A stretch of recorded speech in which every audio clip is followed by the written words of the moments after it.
Champions League predictions, quarterfinals.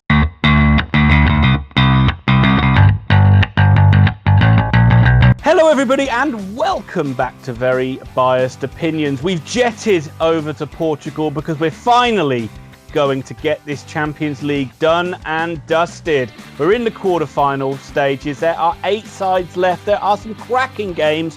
If you want to skip ahead to certain matches, you can use the timestamps that are down in the description below. You can also use the chapters feature on the YouTube bar itself. But as always, just strap yourselves in and enjoy the whole video. If you stick around to the end, you'll probably hear Tom do some shout outs for people that commented on our previous video as well. And without wasting any more time, let's get straight into this. Let's lead into the first match. Atalanta versus Paris Saint-Germain. Yeehaw! It's time to get over to America. No, I can't do it anymore. I can't do it. 1, it's not funny. And 2, it's a bit insulting to Atalanta to keep doing this silly shtick because, let's be fair, they have been sensational over the last couple of years. If you're an Atalanta fan, you've been spoiled rotten with the entertainment value that this side has given you. Gasparini's side, it's a long time ago, so you've probably forgotten it, beat Valencia 8-4 on aggregate, and that's just a small sample of how entertaining they are. They finished 3rd in Serie A. They lost 6 games in the league all season, and they've only lost 2 games in 2020. But let's get to why they're so entertaining. They scored 98 goals this season. 98 goals. It's absolutely insane. You said they'd get 100, Tom, and they fell just a little bit short. They did have a 2-0 defeat to Inter Milan on the final day of the season, and I think that's just a game where they were just going through the motions, really, and a rare blank for them on that one. Joseph Illich, 21 goals this season, including 5. He's unreal. Yeah. He's literally unreal. Yeah, and he got 5 goals in the tie against Valencia as well. Zapata and Muriel, their Colombian duo, have 19 goals each. But for me, their star man is Papu Gomez, their playmaker, Argentinian playmaker. 7 goals, 16 assists. He knits it all together. If you haven't seen any of Atalanta this season, what the hell are you doing? Get on YouTube, go and watch them because they are unreal. They're not just like a side that goes and plays all out attack as well. They're very, very versatile. They're good at coming back from losing positions as well. This is going to be an exciting tie, I would say. 2 very, very good sides that like to play good football and score a lot of goals. But I think Atalanta are going to win, Tom. I've got them to win this game. I'm going big. 3-2 Atalanta.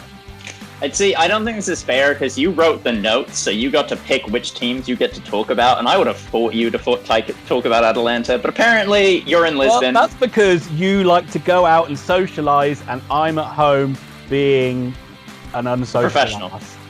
No, unsocial ass. I'm sticking with it. So I'm stuck here talking about PSG.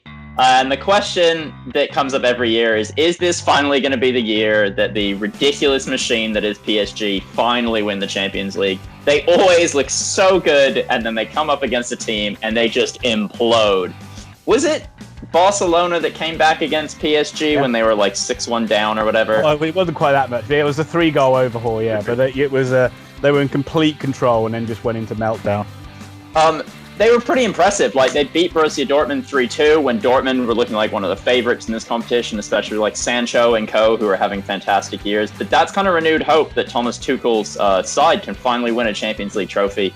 The kind of problem with that is that PSG have almost no local opposition. They go through the motions all season. They kind of have the problem Juventus have had up until the last couple of years, where there's no one challenging them for a title. So at what point are they ever 2 goals down and having to come back in a match?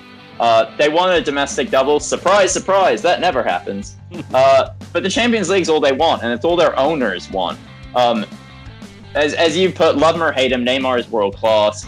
I still think Mbappe is the one who wins or loses games to them. I don't know what it is about Neymar, but Mbappe has a way for France and for PSG and for Monaco when he's there of just like being like, give me the ball and I'll solve your problems for you. Neymar is a bit more of a show-off to me, but both of those guys would walk into any team except at Oxford United, which is obviously, tip-top. Between Mbappe and Neymar, they scored 49 goals this season, which is absolutely immense. They've got CDMs of Marco Verratti and Idrissa Gueye, who, by the way, He was sold to PSG for like 13 million or something from Everton. Yeah, I know. Icardi, Di Maria, Cavani. I mean, it's a ridiculously dangerous side. That being said, and you can go back to our first video on Atalanta where I talk about this, but their ability to use like rotating triangles to get the ball forward and then get the ball forward again and into the opposition box with an overflow means that, yeah, they do concede goals on the counter, but they are so good at scoring. And I just don't know if PSG will be able to keep up with them. But this is going to be a ridiculously big tie. And I'm gonna make a decision here, Ian, that Atlanta's to win 4-3. You always love to go to these big ones. I would just say the only thing I think is, and I know why I say love him or hate him, but when you have got Neymar and you have got Mbappe, they can just win any game of football on any given day. Yeah, no, for sure. It's more the defensive end we worry about with PSG. RB Leipzig versus Atletico Madrid. Ian, it's time to talk about the Racing Bullen, the RB Leipzig, however you want to call them, or Red Bull, as most of us would really call them. They've been one of the top sides in Germany over the last couple of seasons, and it is insane that their manager, Julian Nagelsmann, is only 33. He's only a couple years older than me. That's absolutely nuts, and he's managing one of the best teams in the world. They come in with terrible form, though. They had awful form coming out of lockdown, dropped from second to third, but that's not just dropping from second to third. They were way out of second by the end of it. With, I think, 3 matches to go, we were saying that I don't think they were that far off Dortmund. They weren't that far off Dortmund, but they just finished. They fell away from Bayern Munich. Well, they were really close to 4th place by the end. Yeah. I always remember that because we both said, I think with 3 games left, they might not even make Champions League. True. They only lost 4 games last season, but they are the draw kings. They make Brighton and Arsenal look like they're not even trying to draw a football game. Like, it's unbelievable how many games they take a lead in and then just throw it away, and the end of the game was just a walk through. Easily won their group, beat Spurs 4-0 on aggregate in the last 16. No one was really surprised by that. They're going to have to do everything they do without Timo Werner. He may have scored 34 goals this season, but the £54 million transfer has gone through. He can't play for Chelsea in the Champions League, but equally he can't play for RB Leipzig because he has left now. Really good quality players: Patrick Schick, Marcel Sabitzer, Marcel Halstenberg, Christopher Nkunku. And at their best, they can beat anyone. But they, and I said this during the German season, I think that sometimes Nagelsmann overmanages his team and tries to set them out to be too clever. And against an Atletico Madrid team, or a Pathetico Madrid team, as you're going to call them, that's right, I'm beating you to it. I think they're going to come up unstuck. I think they're a really hard side to beat. And RB Leipzig's possession style, they're just going to get hit on the break eventually. And so I'm going to go with a Madrid win. I think they're going to win this game 1-0. Especially as Timo Werner is just such a... His stats, he's done so much for that club. Like his goals, his assists, his general play. I just think without him, they're going to struggle so much. But Pathetico Madrid, as people called them, as I called them, as you called them, well, they were pretty pathetic earlier on in the season, but as of late, as the second half of the season's gone on, they've been awesome. They've been in excellent form. And when we started recording a few La Liga videos, it looked like they were going to struggle to get into the Champions League places. But coming out of lockdown, their form was amazing, and they ended up finishing 3rd in La Liga, and they didn't have any problems whatsoever. They were actually unbeaten in that final stretch of the season, and they only conceded 6 goals in 11 games. So they're back to being the Atleti that we all know and love, or all know and hate, as some people do. It's Diego Simeone. He's like imprinted this DNA onto the side of making them extremely miserly, very uncomfortable, a side that nobody really wants to come up against. One of probably the only things I predicted right all season, I actually did predict that Atletico Madrid would get through Liverpool, and they certainly did. It was a remarkable performance, really. That was backs to the wall. Certainly in that second leg at Anfield, it was like the siege coming at them for the whole game. And even though they did plunge the world into a global pandemic by beating Liverpool, they did actually manage to get through. And they are a dangerous side, mate, no doubt about it. They're very much an anomaly from every other side in this Champions League that likes to play free-throw and attacking football. They're at their best when their back's to the wall. They're at their best when nobody gives them a chance. And you don't so much play this Atletico Madrid side, you have to go into battle with them. And I don't think that RB Leipzig are quite up for that kind of a fight. And when you've got people like Diego Costa, you've got Saul, you've got Koke, João Felix may or may not play. I know he's had some injury problems. And then you've got people like Morata, who's actually their leading goal scorer. It shows you that they are not only a battling side, but a quality side as well. And I think they're just going to be a bit too savvy, a bit too strong. And I wouldn't be shocked if they go all the way to the final in this. I think it's going to be Atletico Madrid 2, RB Leipzig 0. I'm saying it now. If Madrid can make it to a final, they are easily at least 50-50 to win the Champions League finally. And they don't have to play Real Madrid, and the odds are they probably won't have to play Barca. If you look at Diego Simeone's kind of bingo card of trophies, if you like, this is the only thing that's missing. He's won absolutely everything. I think he's even won a Super Cup, didn't he? They beat Chelsea. Yeah, I think they have. So yeah, this is the only thing that's been missing off his impressive list of trophies. Barcelona are playing Bayern Munich. What a tie, Tom. What a tie. A juggernaut of a European tie. Barcelona got through to beat Napoli 4-2 on aggregate, and it was very much, once again, as it always is with Barcelona, the Messi show. He was amazing. Barcelona got the lead from a corner, and but then Messi just took over. An excellent second goal. Then he should have had a goal, which was disallowed for VAR for handball, which is like one of those ones that just scratches your head of the soul being sucked out of football, because when you see it, no one's complained about that goal being handball. No one's thought that goal until they've looked through a microscope and seen it like brush a few arm hairs. What is a natural position for your arm? He stands in front of the defender. His arm is directly next to his body. I don't know where your arm and I get it's a handball. It seems so pedantic, the ruling on where a handball is now, and just like which referee is in charge and do they think it is or isn't. And then he won a penalty, which Suarez took in the end. But I got to tell you, Tom, I'm not that sold on this Barcelona side. And obviously, you take Messi out of it, he is capable of winning the Champions League by himself. So Barcelona are still well capable of winning this Champions League. But the side behind him, I think, is not a very strong one. They threw away the La Liga title when they were, really their form fell off a cliff. And I don't think they were even that good against this Napoli side. And if Napoli could have got another goal, it would have been a really tense finish in that one. We've talked about Messi being immense. I'm not sold on ter Stegen. I know you you talked about his passing out from the back, but I don't think he's that strong of a keeper. Oh, no.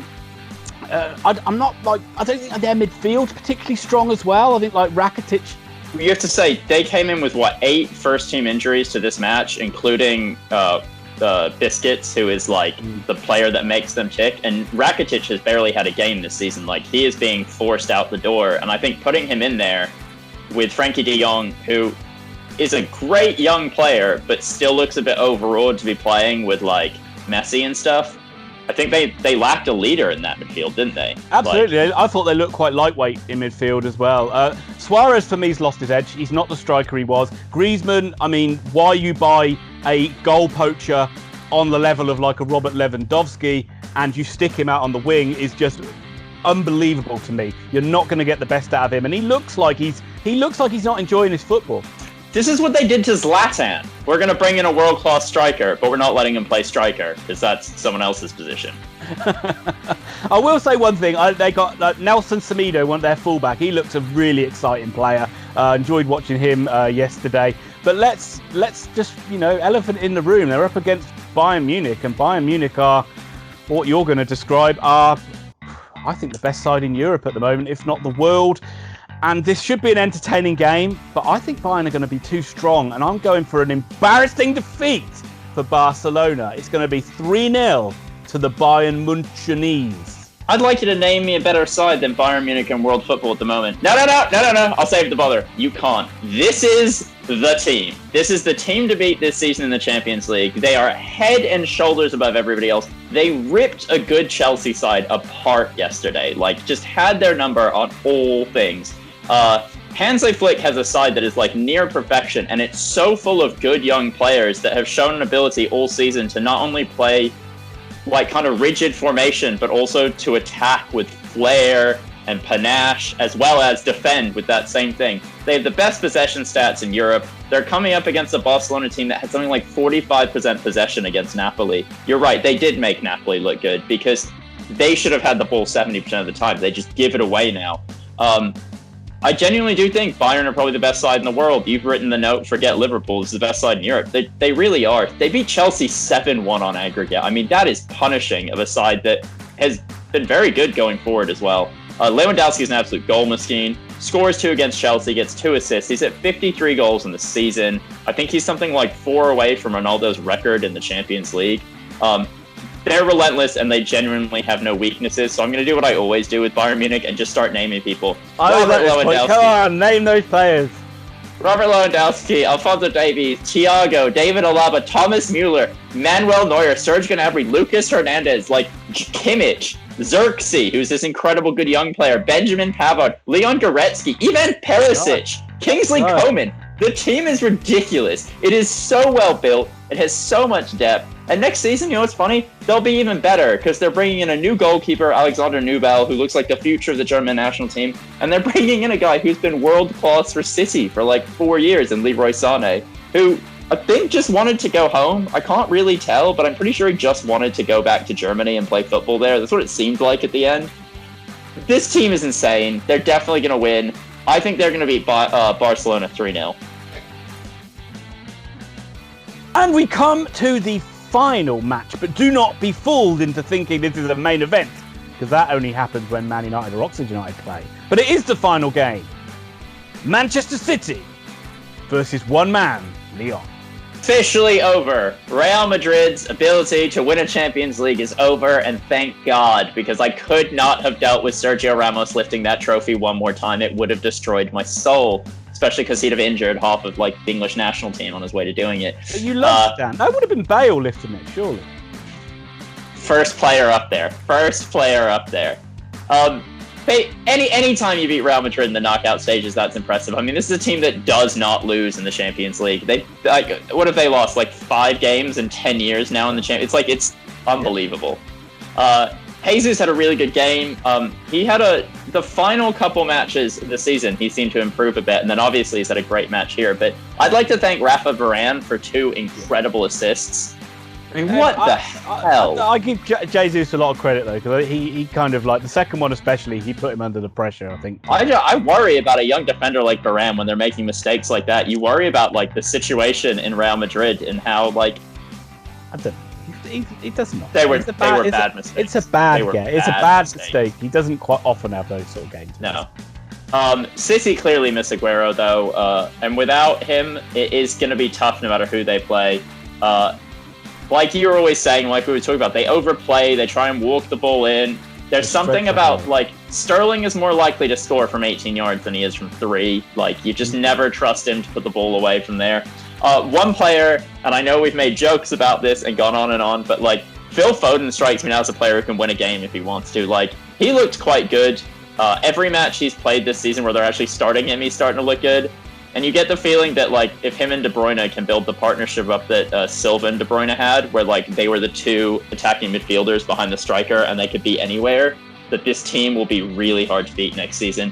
But they need to shoot, and they need to be more accurate when they shoot, and they need a striker that's going to, like, they need an Aguero who every time he gets the ball, his job is just shoot on goal, because Jesus is more like a midfielder playing striker a lot of the time. It's like he's trying to do too much instead of the Aguero route where it's like, just hit the ball as hard as you can for the goal. Just get it on target. That's all we need right now. So frustrating though, Tom. I get so annoyed with them every time I watch them. It's like they're just trying to walk the ball in. It's like, how many times do you have to try and play intricate slide rule passes through the defender and then try and sit the goalie down just to put the ball in the net? It's like, just bloody shoot. They should have absolutely battered Real Madrid. It shouldn't have even been a close game.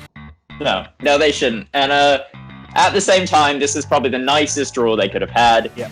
I think they'll be going through. It's the more I look at it, the more it's Bayern Munich's year. But like this City side should probably make a final. If not, they'll meet Bayern in the semi-finals. But I think they'll beat this Lyon team, and I think they'll beat them up. Like Juve just offered nothing, so City to beat Lyon at home 2-0. Almost like. Hold on, wait. I'm sorry. There's only one game, isn't there? Yeah. This is a one-game playoff. City to beat Lyon 3-1. There we go. It's almost like what we would like to see is rather than them play a knockout tournament, we'd rather see all of these sides having to come up against Bayern Munich and see if they can beat them.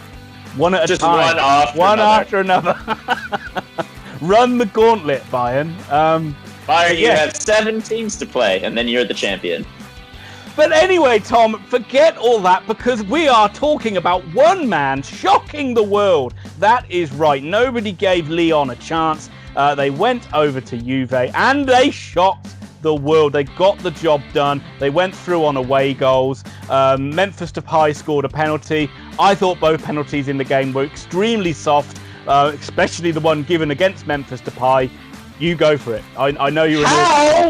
How when you stand in the wall and put your arm on your body to protect yourself, is it a handball when it strikes your... Where is your hand supposed to go? I've never seen that given as a penalty in my life. But the ref gave that though, didn't he? It wasn't VAR. Yeah. He gave that straight away. So that's like... I would be interested, if that wasn't given, if the referee didn't give that, I wonder if VAR would have got given it, because I don't think they would. I think this was just down to the referee seeing that as a handball, and then they couldn't overturn. It was poor. Shocking. It was shocking. It could have cost Lyon, but it didn't. Full credit to them. They withstood the barrage from Juventus. And Juventus weren't great in the game, but they withstood the Cristiano Ronaldo barrage. He literally did all he could to try and get that third goal, to try and walk off with another hat-trick, but it just didn't go his way on this occasion. You don't talk Ronaldo. You're not talking Ronaldo. This is about one man, not them. They're out. That's it. Full credit to Rudy Garcia. As I say, nobody gave him a chance. They have had a poor season in the French league, and the French league didn't even finish, so they haven't had any competitive games for a long, long time. Let's say they finished 7th in the league. They had no right to get this far in the tournament. It was a backs-to-the-wall performance. It was literally bodies on the line, but they did do the job. Moussa Dembele and Memphis Depay have 36 goals between them this season, so they are the hope that they're going to get goals against this Man City side. But if they're going to do it, it is going to be a backs-to-the-wall job. But we have seen City have these performances where they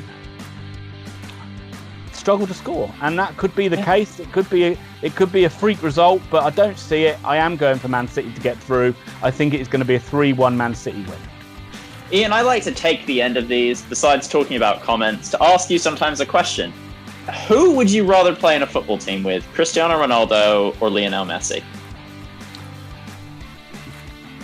I think I'd rather play, and I'm literally saying this is my own ego coming out here. It says a lot about my psyche, but I think I'd rather play with Messi because I'd be petrified of making any mistake in a team with Ronaldo in it. You say that, but Ronaldo reminds me of Michael Jordan, and that it's right, when my team can't win and I have making a mistake with him in the team. But Ronaldo, it's every now and then, even at his age, where I watch him play and I'm he's slower, he can't get around as much, he looks less willing. And then you see this match and it's every single thing he could do, he did. He scores 2 goals. One of them is a laser beam into the top corner that the goalkeeper probably should stop, but it's just a great effort. And you're how? How is he still doing this? It's he's chosen to slow down on an average game because he just can't be bothered anymore. Right, let's just remind everybody, they are out. Cristiano Ronaldo, Juve are out. Why are we talking about them? I don't know. Thomas, right. Let's talk comments. Thank you, Aaron Keane. You said Madrid would win 3-1. Unfortunately, they didn't. Dublin's Fair City. Yeah, we probably should try and make some money off betting on our matches. But I don't know about Ian, but every time I bet on football, I'm wrong. And every time I just tell people what to do, I'm right. So I'm just going to keep telling people what to do and not putting my own money on it. I would say that we do, if you go over and check out Grandstand Betters, who we work with, we've started doing picks on their YouTube channels, on their YouTube videos that come out. And so far, we've got 2 out of 2 correct. Yeah, we have. Mohit mentions that Juve haven't been good since the restart. I actually have to... we said they were playing well. Okay, they were bad for the final 3 games, but they won 5 in a row after the restart, and Ronaldo scored 12 goals. So to say they were playing well was kind of they've just won the league, and that's where we're going with that. Aaron Keane had a really good conversation with you about Juve winning. They need more Ronaldo and Dybala. I actually didn't realize how many injuries they had, Chiellini, Demiral, Bonucci, Ringano. A lot of players were actually out, and no one knew if Delete was even going to play. So it has been really tough. Liam Gallagher said Chelsea to beat Bayern. He's one of about 30 people that say that. Unfortunately, did not happen. Aryaman Singh says that he thinks it's City and Bayern actually have to meet in the semi-final if they both win. Yeah, so we got that wrong in the last video. Sorry about that. Ibby HG said Chelsea to win, but also Man City to win. So, 50%. Say with EY Talks, he wanted a Chelsea win, but that didn't happen. Shane O'Donnell, as always, thank you so much for your predictions. You had City going through. You had Juventus going through, which didn't happen, but then you also had Barca and Bayern, so that was pretty good. I think we all had Juventus going through, though, didn't we? I think you'd be very hard-pressed for many Lyon backers. Yeah. Sebastian Hunter said Juventus have been crap all season. It's a relative statement. Dublin's fair City. You had City winning, Barca going through. You had Napoli going through, actually, so they didn't. So, 2 for 4. Ethan Hawkins got 2 results right on his predictions. So well done, 50%. Yeah. That's all we're pretty much ever aiming for. Cam Yar got a perfect score on the Juventus match and picked all 4 sides that would go through. Hey, well done. Well done. Max Cohen, for some reason, told us that Atalanta were going to go through alongside Napoli and Lyon. Obviously, they already have. He called it. But I think he was as surprised as kind of we were with how much better Barca were against Napoli than we thought they were going to be, even though they didn't play a great game. They still won it, and they still won it comfortably at the end of the day. So that's all our shout-outs for today. Obviously, we will give more shout-outs for the round of 4, which is coming up after this. Yes. And all that's left to say is thank you all for watching. Thank you for subscribing. Thank you for liking. Please keep telling your grandmothers, great-grandmothers, sisters half removed, all that. Get them to follow, like, and subscribe. And please keep commenting. And, we really appreciate you guys, so thank you.